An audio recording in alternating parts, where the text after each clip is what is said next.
हाँ बस आधे घंटे में पहुँच रहा हूँ। आई नो सब मेरा वेट कर रहे हैं। मैं जल्दी से जल्दी आने की कोशिश करता हूँ। ओके बाय, रखता हूँ।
खूनी बहुत ही निर्दयी रहा होगा। कोई खूनी कभी रहमदिल हो ही नहीं सकता पूर्वी,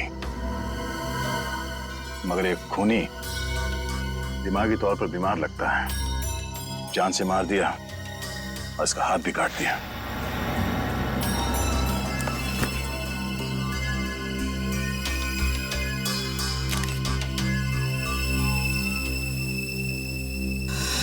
जतिन नाम है इसका, केबल ऑपरेटर है ये।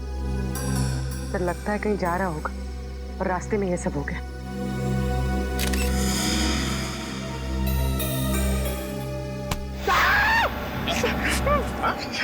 सर, अंधेरी रात में आपने मेरे कंधे पे हाथ रख दिया सर, मेरे को डर लग गया। क्या मिला निखिल? सर यहाँ पे इस गाड़ी के टायर का निशान है। लगता है इसे अचानक यहाँ पे ब्रेक मारना पड़ा और कोई निशान यहाँ पे दिखाई दे नहीं रहा है। सर, ये किसी इंसान का काम नहीं है सर, ये वही जुलाई वाली आत्मा का काम है सर। सर, उसने इससे पहले इसी महीने इसी तरह दो लोगों के खून किए थे सर। आज 13 जुलाई है और उस दिन 4 जुलाई की अंधेरी रात थी। इसी आत्मा ने जीवन का एक पैर काट डाला और जीवन मर गया। किसी ने खूनी को नहीं देखा।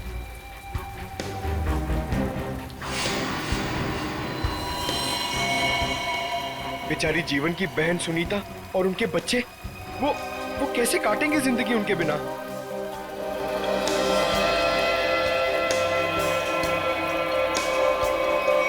और वो पार्लर वाली औरत, उसकी नाक और उंगली काट ली और किसी ने नहीं देखा उस आत्मा को। वो भी इसी खूनी आत्मा के हाथों मारी गई 5 जुलाई की रात को इसी तरह।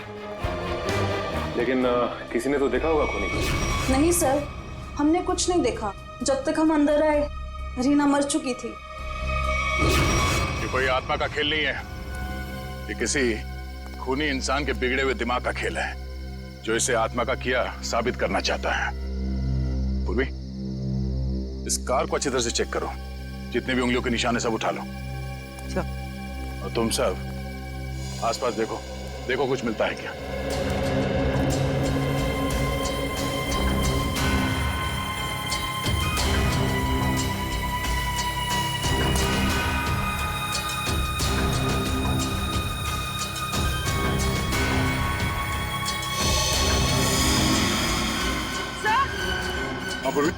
सर ये देखिए, विंडशील्ड पर हथेलियों के निशान है, वो भी उल्टे।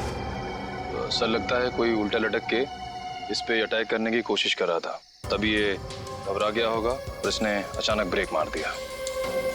और सर जतिन अपने आप को बचाने की कोशिश कर रहा होगा, इतने में खूनी ने अपना काम कर दिया। हो सकता है।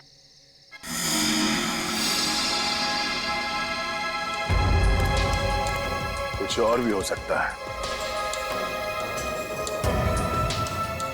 ये देखो,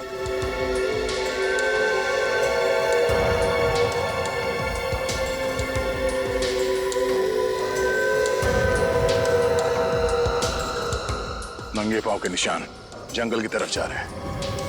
विक्रम, लाश को फॉरेंसिक लैब भेजने का इंतजाम करो।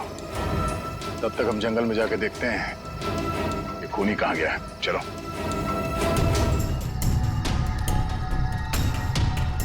सर, हम लोग और कितना आगे जाएंगे सर? जहाँ तक सुराग नहीं मिल जाते वहां तक। सर, अगर यहाँ सुराग हो ही नहीं तो? और अगर सुराग यहीं पे हो तो? हाँ? पूर्वी, तुम इस तरफ देखना।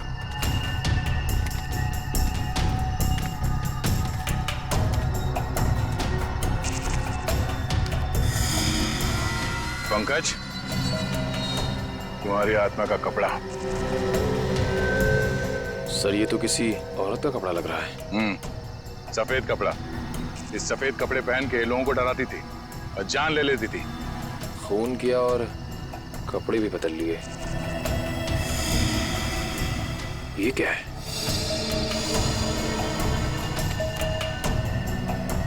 अरे ये क्या, मरा हुआ चूहा? अरे चूहा नहीं है पंकज, विग है। सर शायद उसी खूनी औरत का होगा।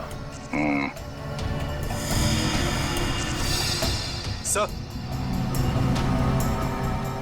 ये देखिए, लगता है खूनी ने अपने खून भरे हाथ पहुंच कर ये कपड़ा यहां फेंक दिया।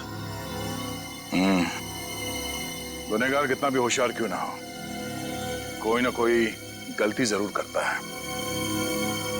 सबूत छुपाने के चक्कर में सबूत ही छोड़ गया।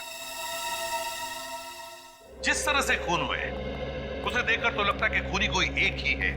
पहले उसने उन तीनों को चाकू से मारा और फिर उनके शरीर का एक एक हिस्सा काट लिया। इन सबको देखकर लगता है कि उसके मन में बहुत नफरत भरी थी इन तीनों के खिलाफ। पहले उसने जीवन का पैर काटा, फिर रीना की नाक और हाथ की उंगली, और अब ये केबल ऑपरेटर जतिन, उसका तो हाथ ही काट लिया।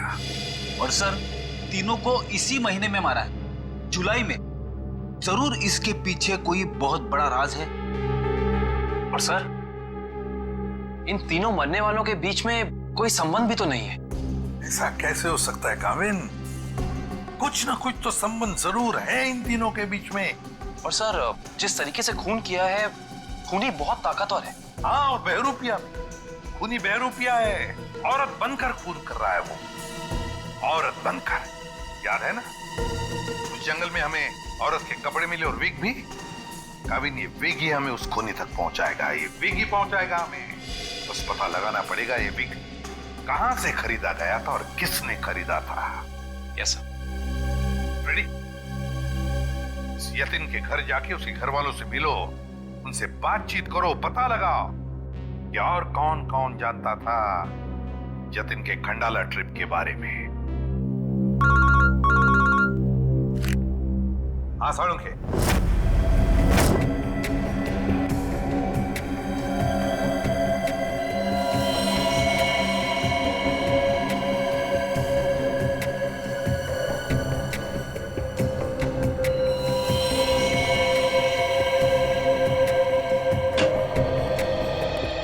Good morning. Good morning. आपको भी good morning sir. Good morning. तो ये जतिन की लाश देख के कुछ पता चला घाव के बारे में? हाँ, जतिन का हाथ काटने के लिए जिस तरह का हथियार इस्तेमाल किया गया था, ठीक उसी तरह का हथियार जीवन और रीना के लिए किया गया था। इसका मतलब सर, कम से कम ये तो पता चला कौन से हथियार से इन सबका खून किया गया, जो इन सारे केसेस को जोड़ता है। अरे कौन सा हथियार नहीं यार, किस तरीके का हथियार है ये पता चला। सालुंखे साहब, किस तरीके का हथियार है? देखो, इन तीनों को चाकू के वार से मारा गया है। घाव काफी गहरे हैं, इससे पता चलता है कि खूनी बहुत ताकतवर है। उसने बहुत ताकत के साथ वार किया है। खूनी का काम करने का तरीका कुछ ऐसा है कि पहले तो वो चाकू से लोगों की जान लेता है और फिर उसके बाद बड़े इत्मीनान से बैठकर आरी से मरने वाले के अंगों को काट करके अलग करता है। कोई दिमागी रूप से बीमार आदमी लगता है, साइकोपैथ। और हाँ, ये देखो, जानते हो क्या है भाई साहब? ये कुत्ते का बाल है। जो कपड़े मिले थे ना आपको जंगल में से, उन कपड़ों पर से मुझे कई अलग अलग किस्म के कुत्तों के बाल मिले हैं। ये देखो, क्रॉस ब्रीड कुत्ते, लैब्राडोर, हाउंड, डाल्मेशियंस, ये सब। सर, लगता है ये खूनी कुत्तों का प्रेमी है। हाँ, लेकिन है कौन ये? कुत्ता पालने वाला कुत्ते के बारे में जानकारी रखने वाला या फिर कुत्ते के सलून वाला?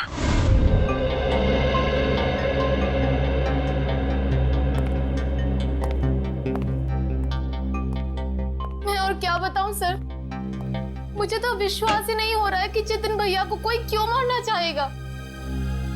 वो एक सीधे साधे आदमी थे। अपने केबल नेटवर्क के बिजनेस के अलावा उनको फुर्सत ही नहीं थी कि वो किसी और विषय में सोचे। अच्छा, आपके अलावा और कौन जानता था कि जतिन खंडाला जाने वाले? खंडाला जाने के प्लान के बारे में तो उन्होंने मुझे अचानक ही बताया था, और मुझे नहीं लगता कि किसी और को भी उन्होंने इस बारे में बताया होगा। फोन पे किसी से बातचीत कर रहे हो, कुछ सुना हो? नहीं नहीं, फोन पे नहीं। सर? हाँ श्रेया? सर इधर। क्या मिला? सर ये देखिए, लगता है जतिन के जो जो जरूरी काम थे या जो काम बाकी थे, रिमाइंडर्स के तौर पे उसने इस नक्शे पे सारी पर्चियां बना ली थी ताकि कुछ छूटे नहीं। 11 जुलाई पेमेंट कलेक्ट करना है, एक्सरे करवाना है, डॉक्टर के साथ मीटिंग, इलेक्ट्रिशियन 10 जुलाई। 10 जुलाई को तो जतिन की मौत हुई थी ना? हाँ सर। 10 जुलाई 67 के सैन बिल्डिंग का केबल कनेक्शन काटना है, पेमेंट बाकी है। सर शायद ये जतिन उस रात आखिरी बार इस फ्लैट वाले से मिला था। 678 के सैन बिल्डिंग में चलते हैं, कुछ ना कुछ जरूर पता चलेगा इसके बारे में। सेठ जी, सीआईडी वाले आपसे मिलने आए। कही क्या बात है? ये विग आपके यहाँ बनवाई गई थी?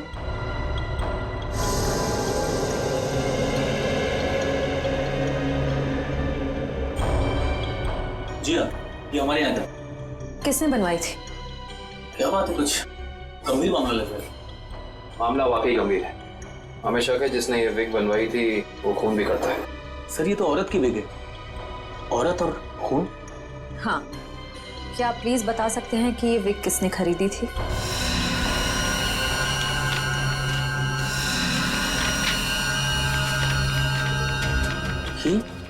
क्या हुआ?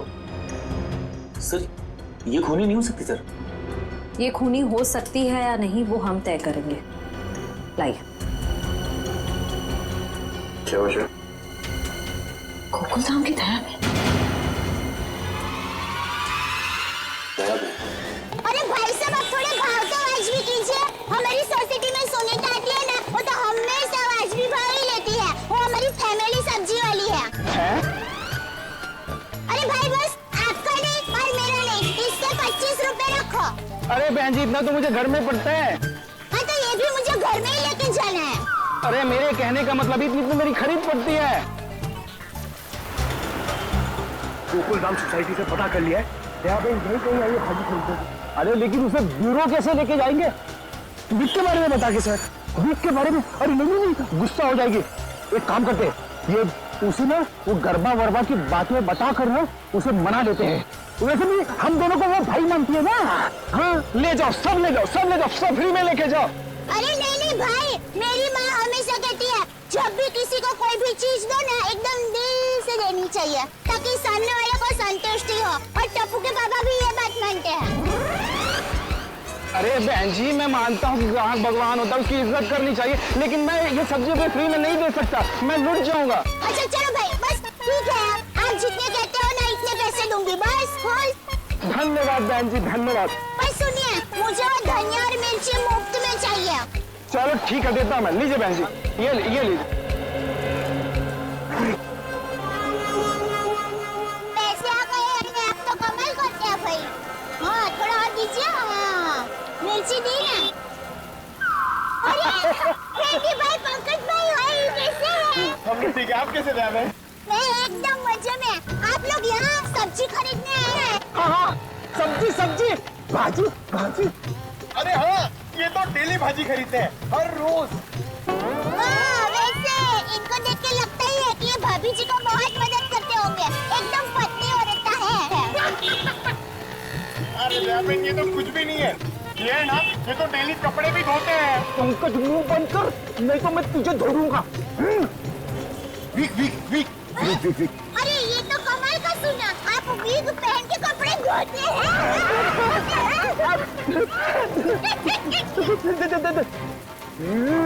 गर्बो गर्बो गर्बो। अरे ये तो और भी नहीं सुना, आप वीक पहन के गरबा करते करते कपड़े धोते हैं।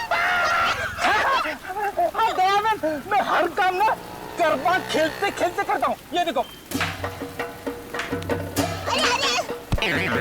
अरे फ्रेंडी भाई, अभी थोड़े दिन पहले तो आपको सिखाया था, आपको जरा ठीक तरह से नहीं आ रहा है।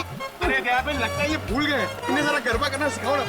अभी यहाँ अर्जेंट है। अर्जेंट है। हाँ ठीक है, सीढ़ी भाइयों का काम नहीं रुकना चाहिए। देखिए, हम लोग यहाँ रास्ते में गरबा करेंगे ना तो एक्सीडेंट हो जाएगा। गरबा करने के लिए थोड़ी जगह होनी बहुत जरूरी है। दयाबेन, टेंशन लेने की जरूरत नहीं है। फ्रेडी के पास है कैसी जगह।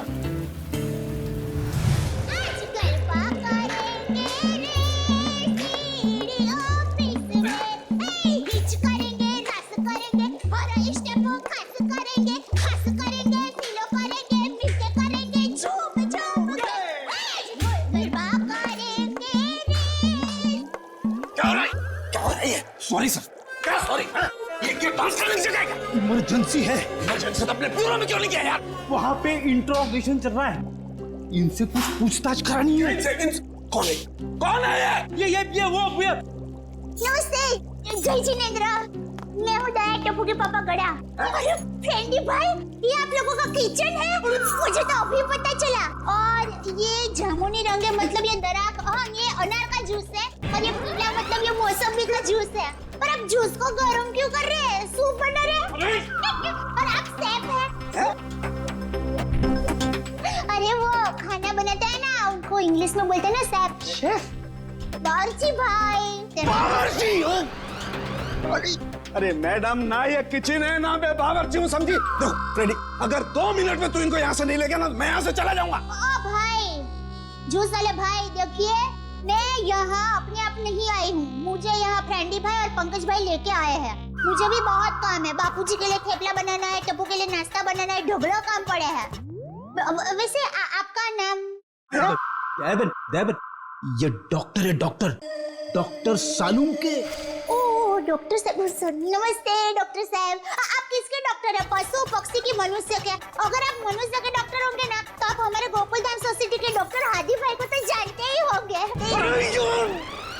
उनका कमाल क्या है, वो डॉक्टर है ना फिर भी खाने के बहुत शौकीन है। दयाबेन, ये डॉक्टर सालूम के है, फॉरेंसिक लैब के। लैब के डॉक्टर? बहुत अजीब डॉक्टर है नहीं? अजीब? हाँ, मैं अजीब हूँ, मैं बोलो, कर लो क्या करना, मैं अजीब हूँ। ये अजीब है और कान के गरीब है। अरे यार, कुछ सुनाई नहीं देता है, कानपुर में हड़ताल है, कितनी जोर से बोल रहे हैं। और डॉक्टर साहब, सॉरी माफ करना, छोटी मुंह बड़ी बात कर रही हूँ। मैं देख रही हूँ आप कब से फ्रेंडी भाई को डांट रहे हैं। आपको कोई बोलने वाला नहीं है, इसलिए अगर आप ज्यादा डांटेंगे ना तो मैं पमरुदन साहब है ना उनको बोल दूंगी। किसको बोल देगी? पमरुदन? Sorry sir, ACP Pradyuman sir. ACP? ये एसीपी का क्या है ना? हाँ, बोल दो, जा करके एसीपी को बोल दो, मैं डरता नहीं हूँ एसीपी से, अंडरस्टैंड? ओहो, राम राज्य प्रजा सुखी। भाई साहब, ये बेचारे फ्रेंडी भाई गरबा सीखने की कोशिश कर रहे हैं, मेहनत कर रहे हैं, आप उनको डांट रहे हैं। और ये भाई है कि यहाँ पर आराम कर रहे हैं, आप इनको कुछ नहीं कह रहे हैं और ये बेचारे फ्रेंडी भाई को डांट रहे हैं। दयाबेन, हमें ऑर्डर नहीं है, यहाँ पे जो सोता है ना वो सोता ही रहता है। अरे पर दिन में कोई कैसे सो सकता है? सेहत के लिए अच्छा नहीं होता है। और साहब आप तो डॉक्टर है, आप इनको समझाइए, उठाइए जरा। दिन में सोना ठीक नहीं है ना? नहीं, गलत बात है ना? अच्छा। हाँ तो एक काम करो, आप जाकर के इनको उठा दो। जरूर। हाँ, उसमें क्या? हे जागने तुझा देवा, श्री कृष्ण गोवारिया, तुझ विना धेनुमा कोण जासे। भाई लगता है गुजराती नहीं है। हाँ गुजराती नहीं, उठाओ उठाओ भाई उठिए, चलिए चलिए चलिए उठिए, दिनचर्या शुरू कर दीजिए, दिन शुरू हो गया है। उठाओ उठाओ उठाओ उठाओ, हाँ उठाओ उठाओ।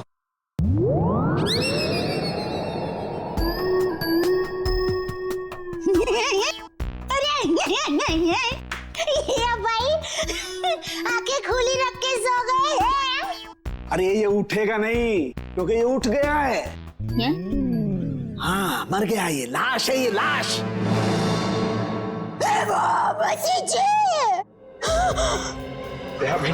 रहने दो, ये तो संसार का नियम है, जो एक बार आया है उसे जाना भी है। अरे तो यार इन्हें भी जाना है, इन्हें भी ले जा यार, तू ले जा इन्हें, ले जा।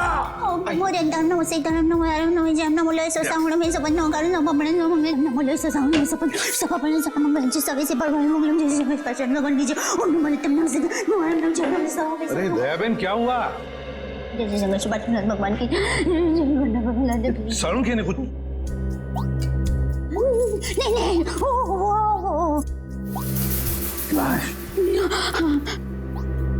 दयाबेन, ये फोरेंसिक लेबोरेटरी है, यहाँ पर लाशें पड़ी रहती है। तो इनको डर नहीं लगता? ये तो लाशों से बातें करते हैं।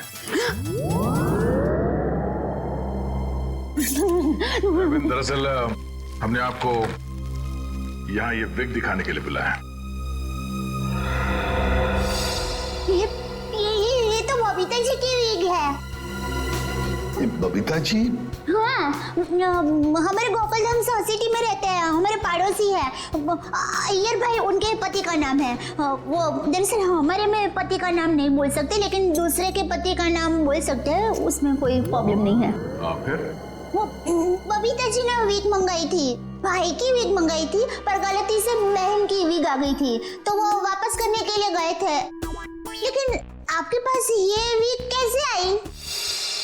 हम बबीता जी से पूछ लेंगे। हाँ आइए, घबराइए मत, आइए। पर मुझे यहाँ पे क्यों बुलाया गया है? आप आइए तो सही। सर क्या हुआ है? अब आपको कैसे बताएं क्या बात है? देखिए बबीता जी, हम यहाँ आपको बुलाकर कोई शौक देना नहीं चाहते, मगर आप इतने झिझक क्यों रहे? नहीं, मैं झिझक नहीं रहा हूँ। अब जो हम आपको बताने जा रहे हैं, शायद वो सुन के आपको धक्का लग जाए। धक्का? जी हाँ, इस विग को देखिए। ये विग यहाँ पे कैसे आ गया? आप पहचान दिए इस विग को? इस विग ने तो मुसीबत कर रखी है। कैसी मुसीबत? बनवाया था आदमी के लिए, बन गया औरत का। किसके लिए बनवाया था ये विग? वो एक्चुअली मेरी एक फ्रेंड है, उनके हस्बैंड को बाल कम है और उन्हें काफी शर्म आ रही थी एक विग वाले के पास जाने को, तो उन्होंने आपसे कहा? जी हाँ, और फिर मेरी दया भाभी को कहा। अब ये दयाबेन कहाँ आ गई इस विग की स्टोरी में? नहीं, वो एक्चुअली दया भाभी को काफी कुछ मालूम होता है ना, इसके लिए। अच्छा फिर क्या हुआ? और फिर दया भाभी ने जेठा जी को कहा, और फिर जेठा जी ने पिताजी को कहा, पिताजी ने नेताजी को कहा, नेताजी ने बेटे जी को कहा। अरे बबीता जी प्लीज, कहीं तो ये खत्म होगा क्या नहीं, बताइए ना आगे क्या हुआ? नहीं सर, ऐसी कोई बात नहीं है। जेठा जी ने सिर्फ कहा कि वो मेरी मदद करेंगे, क्योंकि उन्हें पता था ना कि विग कहाँ से बनाया गया है, इसलिए। आगे क्या हुआ? फिर ये विग बदलना था और असली विग लेना था, तो जेठा जी ने कहा कि मैं भी आपके साथ आता हूँ। उन्होंने आपकी मदद की? हाँ? और उस दुकान वाले की गलती की वजह से जेठा जी ने जो हंगामा किया, पूरी दुकान सर पे उठा लिया उन्होंने। आइए बबीता जी, आइए आइए, कहीं क्या सेवा कर सकता हूँ आपकी? अरे एक बार सेवा करने का आपको मौका दिया, वो तो आपने ठीक से की नहीं। जी मैं कुछ समझा नहीं। अभी समझाते हैं, लाइए बबीता जी दीजिए जरा। एक सेकंड भाई, किधर से खुलता है ये? मिल गया, थैंक यू, ये लीजिए। ये किधर क्या है? ये क्या है? ये विग है सर। अरे विग है वो तो बराबर है, लेकिन लेडीज वीक है, देखो जरा ध्यान से। हाँ सर, ये लेडीज विग है। तो ये लेडीज वीक क्यों है? क्योंकि सर ये लेडीज विग है। एक मिनट जेठा जी, एक मिनट। देखिए भाई साहब, हमने एक जेंट्स विग का ऑर्डर दिया था और ये गलती से लेडीज विग आ गया है। सो आप कुछ इसका। वाह वाह बबीता जी, अब कितनी अच्छी हैं आप, इतनी अच्छी क्यों हैं? इनकी वजह से आपको इतनी तकलीफ हुई, फिर भी आप इनके साथ कितनी नम्रता से बात कर रहे हैं। लेकिन हमारे देश में नम्रता काम नहीं करती, लातों के भूत बातों से नहीं मानते। देखिए भाई साहब, ये लात बात मत मारिए। अरे लात क्या, तुमको तो हवालात मारने की जरूरत, मेरा मतलब है हवालात में डालने की जरूरत है। पता है आपकी वजह से इनको कितनी तकलीफ हुई। अरे भाई साहब, क्या हुआ, कैसी तकलीफ बताइए तो। अच्छा बताते हैं। इन्होंने अपनी एक दोस्त के पति के लिए जेंट्स विग का ऑर्डर आपको दिया था, लेकिन आप लोगों ने पता नहीं क्यों जेंट्स विग के बदले लेडीज विग बना के भेज दी। और इनके दोस्त के पति भी बेचारे जल्दी जल्दी में ये लेडीज विग पहन के अपनी ही दी हुई पार्टी में पहुंच गए शानो शौकत से, और पूरी पार्टी में सब लोग उनको देख के हंस करने लगे। जेठा जी हो गई हंसास हो गई। सब लोग कहने लगे, अरे वाह वाह वाह, पहली बार हमने दाढ़ी मूंछ वाली लड़की देखी भाई साहब। आपकी वजह से ये तकलीफ हुई उनको, और उनकी वजह से इनको तकलीफ हुई, और इनकी वजह से मुझे तकलीफ हुई। सॉरी भाई साहब, गलती हो जाती कभी कभी इंसान से। सॉरी भाई साहब, हो जाती है गलती कभी कभी, बस इतना बोल दिया, बात खत्म है, बात खत्म, बस हो गई गलती। ये नहीं चलेगा, नहीं चलेगा ये। देखिए भाई साहब, आप जरा आवाज नीचे करके बात करिए प्लीज। नहीं होगी मेरी आवाज नीचे, नहीं होगी। जेठा जी one second, just relax and calm down, okay? Just a second. Okay भैया, it's okay, it happens. आप अभी एक काम कर दीजिए, ये विग हमें बदल के दे दीजिए प्लीज। हाँ विग तो बदल के दीजिए और पैसे भी वापस दीजिए, फ्री में दीजिए विग। देखिए पैसे के लिए आपको सेठ से बात करनी पड़ेगी। क्यों सेठ जैसा क्यों बात करनी पड़ेगी? गलती करो तुम और भुगते सेठ जी, सेठ लोग क्यों भुगते? पैसा तुमको ही देने पड़ेंगे, दो पैसे दो। देखिए भाई साहब, बहुत हो गया आपका। हाँ, अब ना आपको पैसा मिलेगा और ना विग मिलेगा, जाइए यहाँ से, और जो करना है कर लीजिए। तो छिलनी पटली में से क्यों आता? one second, भैया प्लीज। नहीं बबीता जी नहीं, इनके सामने गिड़गिड़ाने की कोई जरूरत नहीं है। पूरे मुंबई में क्या इनकी एक की दुकान थोड़ी है, हजारों लाखों विग की दुकान है, हम वहां से ले लेंगे। कहीं ना कहीं से तो हमें विग मिल ही जाएगी बबीता जी, और अगर नहीं मिलेगी बबीता जी तो मैं अपने बाल काट के उसकी विग बना के आपके चरणों में अर्पण कर दूंगा। जीजा जी इट्स ओके, ओके। यहाँ से अभी विग तो क्या, विग क्या बाल भी नहीं लेंगे। चलिए आइए बबीता जी आइए। अरे आइए बबीता जी आइए, बढ़िया एक 5 स्टार विग की दुकान में लेकर जाता हूँ। ये कोई विग की दुकान है? जेठा भाई ने विग वाले के नाक में दम कर दिया। नहीं सर, पर हाँ नाक में दम करने की कोशिश की। मतलब नाक में दम नहीं हुआ? नहीं सर, पर सर उन दोनों के बीच में बहुत ज्यादा बहस हुई, पर जेठा जी भी हार मानने वाले में से तो है नहीं। बबीता जी प्लीज एक मिनट, अरे कहीं पर तो आपके इस महाभारत की समाप्ति होगी। हाँ सर, उस दुकान वाले ने फिर बहुत रूडली जेठा जी को कहा कि अगर आपको इतनी जल्दी है तो आप खुद जाके विग बदल लो। समझ में नहीं आ रहा था सर। विग वाले ने जेठा भाई से कहा कि असली विग यानी बबीता जी वाली विग जिस आदमी के पास है, जेठा भाई उस आदमी के पास जाए और उस विग की अदला बदली कर ले। अच्छा, मतलब जेठा भाई ये औरत वाला विग लेकर उस आदमी के पास गए जी, अदला बदली करने के लिए। जी। और आप भी गई होंगी उनके साथ? नहीं सर, मैं नहीं गई थी। आप नहीं गई थी? अरे ये तो बहुत अच्छा हुआ। आप जा सकती हैं, आगे की कहानी हम जेठा जी से पूछेंगे। पर सर आप लोग ये क्यों पूछ रहे हो, हुआ क्या है? बबीता जी खून हुआ है।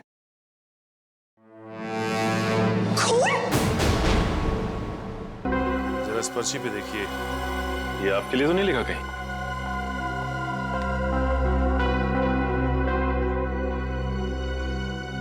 ये तो जतिन का लिखा हुआ लगता है। बिल्कुल सही पहचाना आपने। मगर ये आपके पास क्यों है? एक्चुअली जतिन का खून हो गया है। खून? ये आप क्या बात कर रहे हैं सर? वो भी कल ही तो हमारे घर पे आए थे। और कल ही खंडाला रोड पर उनका खून हो गया, आपके घर से निकलने के बाद। कहीं आप लोग हम पर तो शक नहीं कर रहे? क्या करें, हमारा काम ही कुछ ऐसा है। शक से शुरुआत करते हैं और सबूत तक पहुंचते हैं। लेकिन हम क्यों मारेंगे उनको सर? हाँ, केबल की पेमेंट को लेके थोड़ा झगड़ा हुआ था हमारा, लेकिन क्या हम आपको खूनी दिखाई देते हैं? वो सब छोड़िए, आप ये बताइए कि जतिन यहाँ अकेला आया था या फिर उसके साथ में कोई और भी था? जी नहीं, वो अकेले थे। खंडाला जाने के बारे में कुछ बात कर रहा था वो? हाँ हाँ, वो कह रहे थे कि यहाँ से वो खंडाला जा रहा है। ये बात आप दोनों के अलावा और किसी ने सुनी थी? दरवाजे पे खड़े होकर जोर जोर से चिल्ला रहे थे वो। आते जाते ना जाने कितने लोगों ने सुना होगा, हम कैसे बता सकते हैं? ठीक है ठीक है, अभी हम लोग जा रहे हैं, जरूरत पड़ी तो दोबारा तकलीफ देंगे। सर, ये रीना रहती थी कालीन हाउस में और जतिन रहता था सुपांडी सोसाइटी में। सर, ये जीवन अपनी चचेरी बहन सुनीता और उसके बच्चों के साथ रहता था डायमंड अपार्टमेंट में। और ये तीनों के तीनों एक दूसरे से 1 किलोमीटर के दायरे में रहते थे।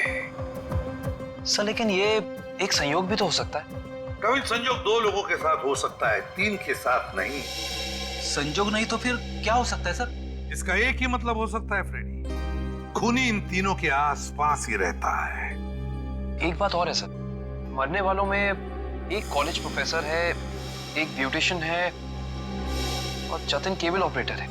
ऐसी कौन सी वजह हो सकती है जिस वजह से खूनी ने इन तीनों को अपना शिकार बनाया होगा? फ्रेडी, एक काम करो, रीना के घर से जो फोटोग्राफ्स मिले हैं ना, लेकर आओ। कविन देखो, खूनी ने जीवन और जतिन इन दोनों के शरीर का सिर्फ एक ही हिस्सा काटा है, सिर्फ एक। मगर रीना की नाक भी काटी और उंगली भी काटी। क्यों सर? हाँ,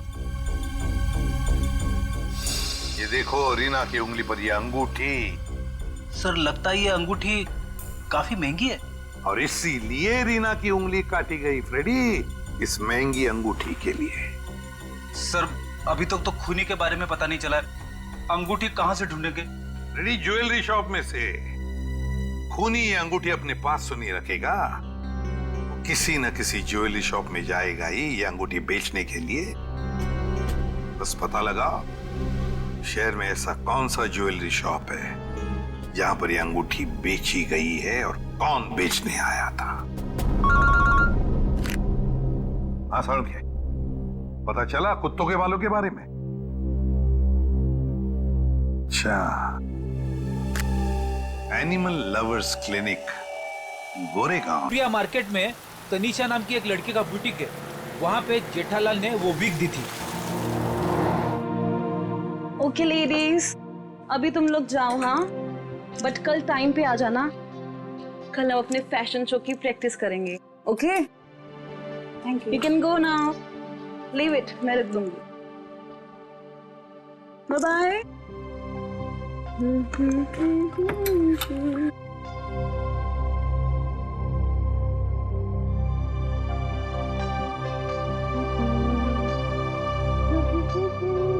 hello lady, bye bye bye bye.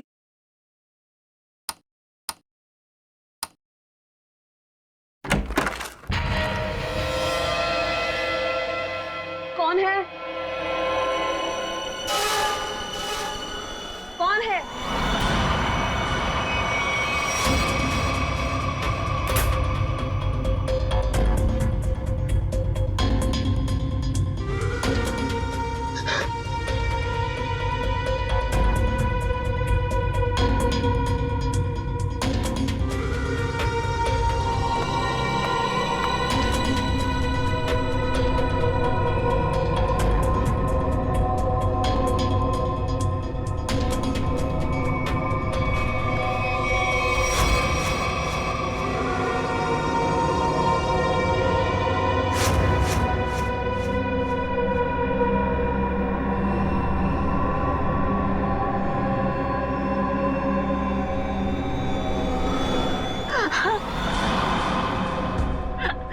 Please मुझे छोड़ दो, मैंने तुम्हारा क्या बिगाड़ा है? प्लीज मुझे जाने दो।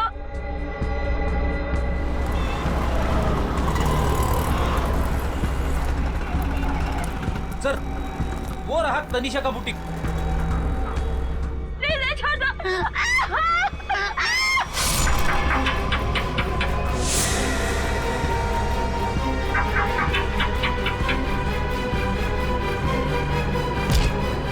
तनीषा, तनीषा,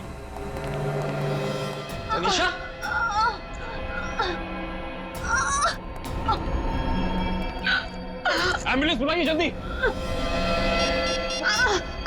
संभाल के।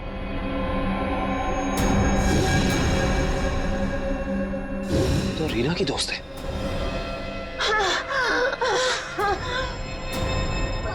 आखिर इस सब के पीछे है कौन? सीआईडी जी, कहिए क्या मदद कर सकता हूं मैं? डॉक्टर साहब, हम एक खूनी की तलाश कर रहे हैं जिसने 3 खून किए हैं।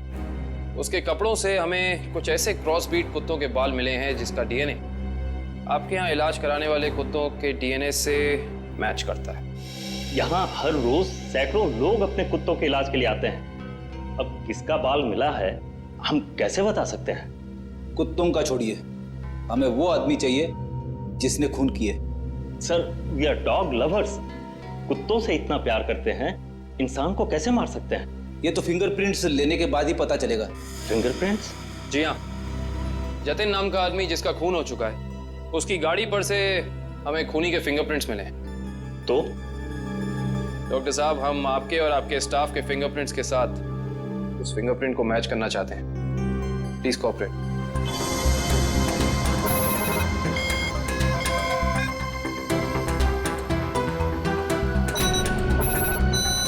हाँ भाई।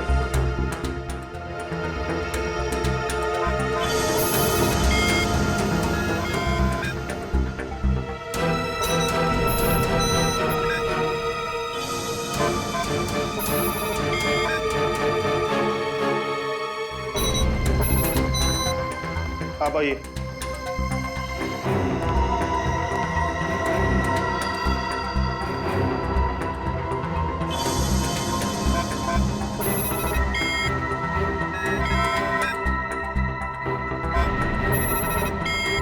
सर, इनका भी फिंगरप्रिंट मैच नहीं हुआ।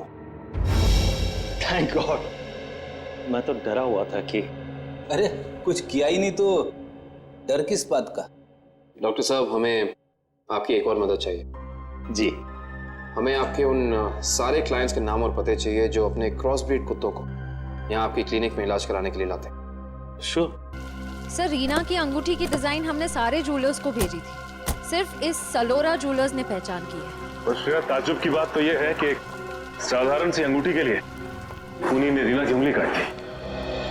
आइए सर, क्या देखना चाहेंगे आप लोग? हम सीआईडी से, हमने ही आपको कॉल किया था। ओह हाँ, आप लोग किसी लड़की की अंगूठी के बारे में जानना चाहते हैं? जी हाँ, इसी डिजाइन की कॉपी हमने आपको भेजी थी और इसी लड़की की वो अंगूठी है, रीना नाम है उसका।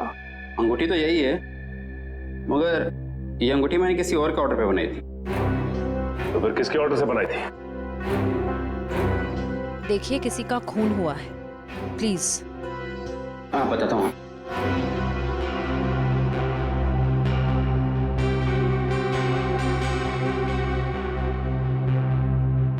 ये देखिए।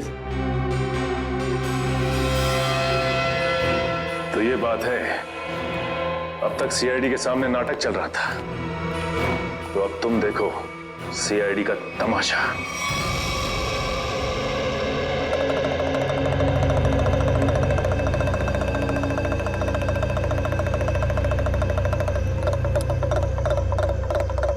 मेहरबान साहिबान, कदरदान, लाले दी जान, जल्दी आइए जल्दी।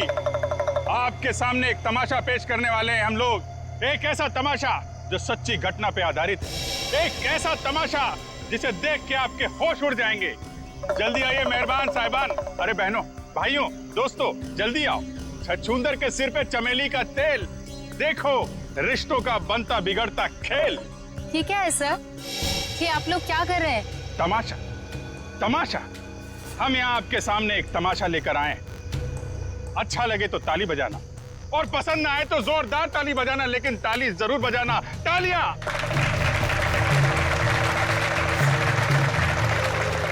ये कहानी है एक लड़के और एक लड़की की।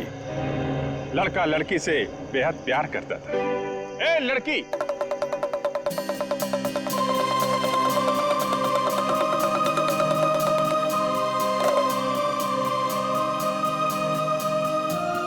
रीमा, मैं तुमसे बहुत प्यार करता हूं। मैं तुम्हारे बिना एक पल भी नहीं जी सकता।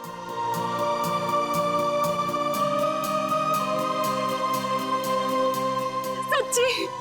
मुझे कसम से मेरा प्यार सच्चा है, जैसे चकोर चांद से करता है, झरना नदी से करता है और खुशबू फूल से करती है। और ये फूल तुम्हारे लिए, इसमें मेरा दिल है। क्या तुम मुझसे शादी करोगी?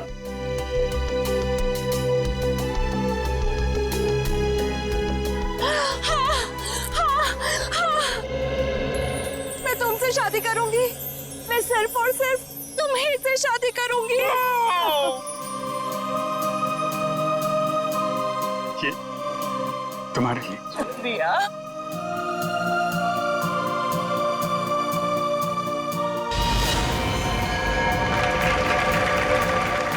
लेकिन मेहरबान कदरदान साहिबान लाले दी जान, जिस लड़के की शादी होने वाली थी उसकी एक बहन भी थी। बहन, शुरू हो जा।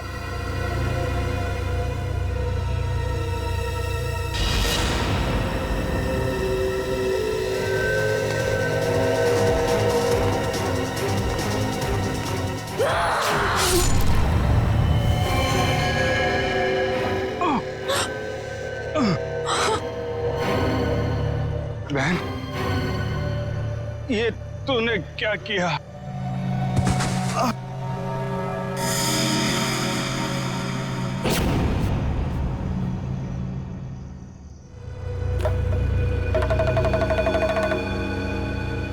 मेहरबान साहिबान कदरदान, भाई को मारने के बाद भी बहन रुकी नहीं, उसने उसकी मंगेतर का भी खून कर दिया।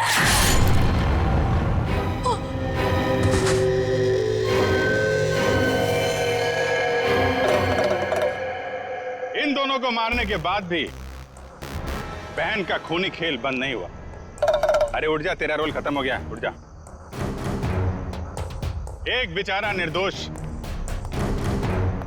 राह चलते जा रहा था, इसे क्या मालूम कि वहां मौत उसका इंतजार कर रही है। जा भाई, मर जा।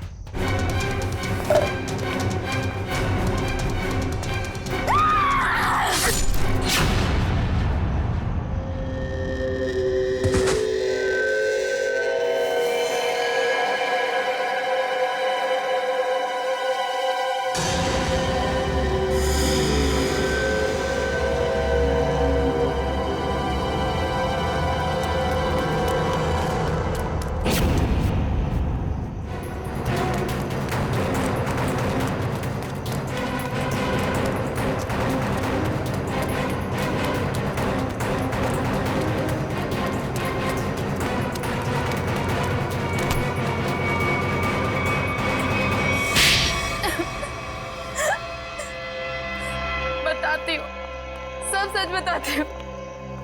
मैंने ही अपने चचेरे भाई और उसकी मंगेतर रीना का खून कर दिया, क्योंकि वो दोनों मुझे अपने घर से निकाल देना चाहते थे।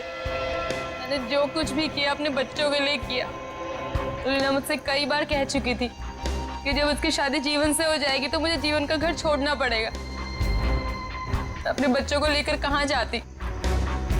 मैं एक तलाकशुदा औरत हूँ और ज्यादा पढ़ी लिखी भी नहीं हूँ, इसलिए मैंने सोचा कि तुम दोनों को अपने रास्ते से हटा देती हूँ, और मैंने वो ही किया। लेकिन मुझे लगा कि लोगों को मुझ पर शक ना हो जाए, इसलिए इसको सीरियल किलिंग का रूप देने के लिए मैंने जतिन का भी खून कर दिया। तुम्हें क्या लगा ऐसा करने से तुम बच जाओगी? हैं?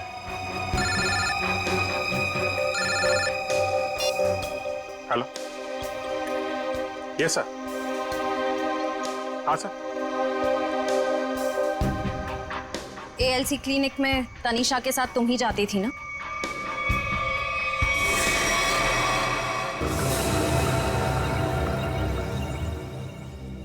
मुझे बचा लो प्लीज, मुझे बचा लो प्लीज। तुम यहाँ क्या कर रही हो?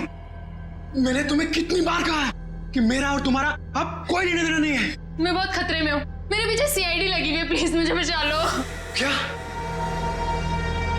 सीआईडी? मैं तुम्हारे हाथ जोड़ती हूँ, प्लीज मुझे बचा लो, मैं बहुत मुसीबत में हूँ। मेरे बच्चे को और मुझे शहर से दूर भेज दो, प्लीज मुझे बचा लो प्लीज। खून करने में मैं तुम्हारी मदद कर दी, लेकिन सीआईडी से बचना नामुमकिन है। बिल्कुल सही कहा भुवन तुमने। हमें पहले से पता था ये काम इस अकेली लड़की का नहीं है, इसमें कोई और भी शामिल है, इसीलिए हमने उसे वहां निकलने दिया। मुझे छोड़ दो सर, मुझे छोड़ दो, मुझे माफ कर दो। सीआईडी से आज तक कोई भी मुजरिम नहीं छूटा।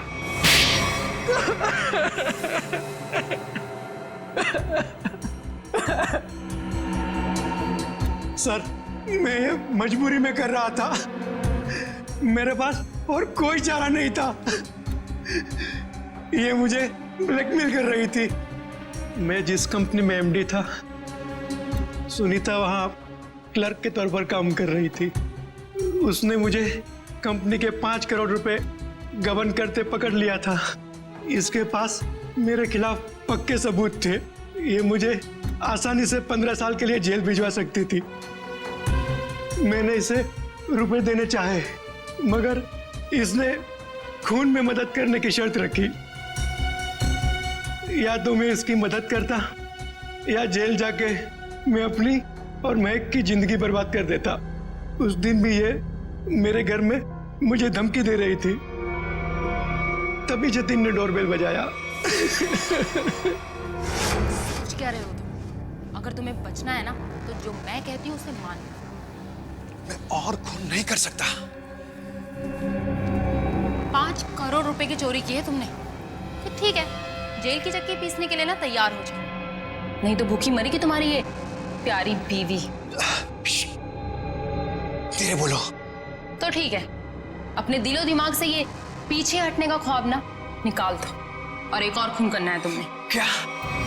सुनीता ने हमें जतिन से लड़ते हुए देख लिया था और उसे जतिन के खंडाला जाने का प्लान पता था। और तुम दोनों ने मिलकर जतिन को मारने का प्लान बनाया है ना? हाँ, जीवन और रीना का खून को और उलझाने के लिए मुझे एक और शिकार की जरूरत थी। और तुम्हारा शिकार था बेचारा जतिन। जायदाद की लालच में तुमने 3-3 मासूम लोगों की जानें ली, 3-3 लोगों की जानें ली। और वो तुम, उसमें तुमने इसका साथ दिया। तुम भी उतने ही दोषी हो जितने की ये है। तुम दोनों को तो फांसी ही होगी, फांसी। एसीपी प्रद्युमन की विनती स्वीकार कर ली है कि सीआईडी टीम सुनीता के बच्चों की तब तक देखभाल करेगी जब तक